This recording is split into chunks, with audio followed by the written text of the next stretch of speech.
बिस्मिल्लाहिर्रहमानिर्रहीम। अस्सलाम वालेकुम। हकीकत टीवी साइंस एंड हेल्थ में खुश आमदीद। आर्कियोलॉजिस्ट को इजिप्ट में एक अजीबो गरीब चीज़ मिली है। यह आपकी स्क्रीन पर ज़रा उसके मनाजिर चल रहे हैं। इसमें उनको एक स्टैचू मिला है जिसके चेहरे पर डिम्पल है और वो स्माइल कर रहा है। और ये एक अजीबो गरीब है कि वहाँ पर सबसे ज़्यादा आर्कियोलॉजिस्ट परेशान और हैरान है कि आम रूटीन में हमें ममीज मिलती हैं, हमें चीज़ें मिलती हैं, लेकिन ये एक अजीबो गरीब चीज़ है। अब उन्होंने इस बारे में जो इंकशाफ किया है, उन्होंने कहा है कि असल में इजिप्ट में दुनिया भर के लोग आते थे। जिस तरह आज आप दुबई में देख लें तो बुर्ज खलीफा उन्होंने बनाया है, इसी तरह आप अगर मलेशिया में देखें तो ट्विन टावर है। दुनिया भर के अंदर हर जगह कहीं ना कहीं कोई चीज़ है। तो उन्होंने कहा कि ये जो असल में चीज़ है, स्पेशली ये असल में वहां पर किसी की बाकियात थी और इसको स्टैचू के तौर पर इस तरह बनाया गया था कि ये अब इसकी ये हालत बुरी तरह हुई है। ये असल में जो टूरिस्ट थे उनके लिए बनाया गया था कि वो वहां पर आते थे और इसको देखते थे। अब यहाँ एक अजीबोगरीब बात है, इस बारे में कुछ अंदाजा नहीं लगाया जा सकता कि क्या इसकी कोई टेक्नोलॉजी यूज हुई थी, यानी ये बिल्कुल इस हालत में था। देखिए 5,000 या 7,000 साल पुराना बहुत अरसा होता है। यहाँ पे आपको 20-25 साल पुरानी कोई चीज मिल जाए तो वही बड़ी बात होती है। 7,000 या उससे भी ज्यादा पुराना आपको कोई चीज ऐसी मिले तो तब कितनी बारिशें, कितने तूफान, कितने जमीन की साख्त बदली। तो क्या इस सूरत हाल में ये कोई ऐसी चीज बनी हुई थी जो सुरंगों में उन्होंने बनाई हुई थी या उनको जाकर मिलती थी, या जिस तरह अजायब घर या कुछ इस तरह की चीजें, अभी इस पर वो वर्किंग करें। अब वो सबसे बड़ी बात ये है कि इसका वो फिरौन जो हजरत मूसा अलैहिस्सलाम के दौर में, आप सब जानते हैं कि फिरौन तो एक लक़ब था, वो एक सीरीज चलती आ रही है। यानी फिरौन जो कम से कम था उसकी एज 19 साल थी, और इसी तरह डिफरेंट फिरौन्स पूरी दुनिया के अंदर आए हैं। और लास्ट जो फिरौन था जिसका मुकाबला हुआ हजरत मूसा अलैहिस्सलाम के साथ, वो एक डिफरेंट था। तो इस सूरत हाल के अंदर जो सबसे ज़्यादा इंटरेस्टिंग मामला है कि वो इसको वो चेक कर रहे हैं कि इसका ताल्लुक क्या बनता है उससे। अब आप ये देखिए कि हालिया उनको पूरे के पूरे शहर मिले हैं और वो ये देखना चाह रहे हैं कि क्या उस वक्त के फिरौन के दौर के अंदर, देखिए ये बड़ी एक इंटरेस्टिंग चीज़ है। ये जो पिरामिड्स आपको नज़र आते हैं, ये एक अजीबो गरीब चीज़ है। जब इस्लाम फैला था और नबी पाक सल्लल्लाहु अलैहि वसल्लम ने सहाबा किराम को भेजा, जो हिंदुस्तान की तरफ भी आए, वो हर जगह गए कि आपने अल्लाह के नबी का पैगाम देना है जो कि कुरान का पैगाम है। तो जाहिर सी बात है ये अरब की सरजमीन थी, यहाँ से होते होते वो मिस्र तक भी आए। तो हमें ये चीज़ भी देखनी है कि हिस्टोरियन क्या कहते हैं। उस वक्त यहाँ पर सहाबा किराम आए, वो तालीम भी उन्होंने दी, तो क्या ये तो बिल्डिंग जो है वो 7-8 हज़ार साल पुरानी है। तो क्या हमें कोई अहादीस ऐसी चीज़ मिलती है कि उस वक्त इस बारे में कोई मालूमात है, या उससे पहले हिस्टोरियन क्या इस बारे में कहते हैं कि उनकी कोई मालूमात है। अब देखिए मिसाल के तौर पर, अब इनके जो स्टैचूज थे इनमें जादू का अंसर बहुत ज़्यादा पाया जाता है। यानी इनका जो मैजिक था वो बड़ा ही अजीबो गरीब था। क्या वो मैजिक नुमा एक टेक्नोलॉजी थी? देखिए टेक्नोलॉजी पुराने ज़माने में बहुत ज़्यादा, अब ये जो इजिप्ट के अंदर उनको पूरे पूरे शहर दरियाफ्त हुए हैं। उन्होंने कहा कि ऐसी ऐसी सिटीज़ हैं जो धंस गई हुई हैं ज़मीन में। यानी ये एक ऐसी सूरत हाल है, अब ये ज़मीन के अंदर से उनको निकल रहा है, मिल रहा है।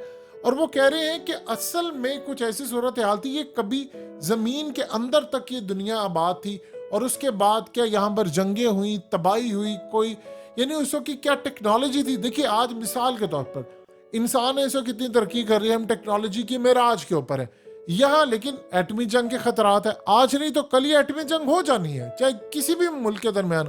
उसके बाद आप देखिए ज़मीन की साख्त का क्या मामला होगा, क्या सूरत हाल होगी। यही जो इतने हमारे अजूबे हैं, अगर कोई अगले सालों की कौम आए तो वो कहेगी कि पुराने 5,000 साल पहले देखो इनके पास ये था, उनको दरियाफ्त हो सकता है ये सब कुछ ज़मीन में धंस दिया जाए या ये तबाह हो जाए। ये क्या सूरत हाल है, इस बारे में कुछ नहीं कहा जा सकता। इसी तरह अगर आप देखते हैं तो ये भी चीज़ आपको नज़र आती है। अब मिस्र के अंदर मम्मीज तो उनको नज़र आती है, उनके साथ जादू भी दफन है। जो अर्ली लोग थे जिन्होंने जाकर असल में मिस्र के अंदर उन मम्मीज को निकाला, उनमें से कई लोग तो मर चुके हैं। वो सिरात उन पर छोड़ गया था कि यानी उनके बारे में ये कहा गया बाद में कि इनको बद्दुआ है, और उन्होंने जाकर उसको खोला। जिन्होंने पहले इसको दरियाफ्त किया या उन्होंने डिस्कवर किया, उनमें से कईयों की नस्लें तबाह हुई। क्या वजह हुई? क्या वहाँ कोई केमिकल था, कोई बद्दुआ थी, किसी का कोई एक्सीडेंट में मारा गया? ये एक बिल्कुल नॉलेज भरी चीज़ है। اب اسی طرح آپ یہ دیکھیے کہ شیطان کے بارے میں بھی ڈفرینٹ چیزیں ہمیں قرآن سے بھی بہت ساری چیزیں ملتی ہیں، حدیث سے بھی ملتی ہیں۔ اب اس کے بارے میں ہسٹورین ڈفرینٹ چیزیں لکھتے ہیں۔ ہسٹورین اس بارے میں کہتے ہیں کہ جب اس زمین کے اوپر جنگ ہوئی تھی، یعنی جو جنات پہلے آباد تھے، جس طرح ہمارا نظام چل رہا ہے جنات کا بھی ایسے ہی تھا، وہاں بھی کرپشن ہوا کرتی تھی، وہاں پر بھی اسی طرح تھا، ان کی ٹیکنالوجی تھی، ان کا لیول اور تھا، ان کی اپنے لیول کی ٹیکنالوجی۔ اور آپ سب جانتے ہیں کہ جو جنات ہیں ان کو پہلے آسمان سے اوپر جانے کی اجازت نہیں ہے، تو وہ پھر فرشتے ہیں اور پھر آگے ہے۔ تو اس صورتحال میں زمین پر جب حکم ہوا جنات کی آپس میں لڑائی ہوئی، تو اللہ پاک نے فرشتوں کے ذریعے اس فساد کو ختم کرنا چاہا۔ تو ان میں نیک جنوں میں ایک جن کا نام تھا عزازیل، اور وہ اصل میں جو عزازیل تھا، جس کو ہم ابلیس کہتے ہیں، اس نے اس وقت وہ برے جنات سے لڑائی کی، تو اس کا ایک رینک جو تھا وہ بڑا ہو گیا، پھر اس کو آسمان پر فرشتوں کے ساتھ رکھا گیا۔ ہسٹورین لکھتے ہیں، لیکن ہمیں قرآن اور حدیث میں ایسی چیزیں نہیں ملتی، لیکن ہسٹورین جو خاص طور پر یہودیوں کی کتابوں میں اس کا بڑا ذکر ہے، ہسٹورین بڑی لکھتے ہیں، عیسائیوں نے بڑی اس پر تحقیق کی، ہر ایک کا پوائنٹ آف ویو ڈفرینٹ ہے۔ اور اگر ہم اس کو دیکھیں تو تھیوری ایک سمجھ آتی ہے کہ اس کے بعد جب شیطان چلا گیا، تو شیطان نے اصل میں جب اللہ پاک نے آدم کی تخلیق کرنا چاہی، تو اس کو یہ لگا کہ پہلے تو جنات کی حکومت نیچے اب آتی ہے، اب اس کا مطلب ہے مٹی سے بنایا ہوا ایک انسان آئے گا۔ تو اس کے اندر ایک حسد پیدا ہوا، تکبر آیا کہ بھئی میں نے اتنی فائٹ کی ہے اور یہ سارا کچھ ہے۔ تب سے وہ معاملہ سلسلہ شروع ہوا۔ اب اس کا جو لنک ہے جادو کے ساتھ وہ بڑا گہرا ہے، اور وہ مصر سے جا کر ملتا ہے۔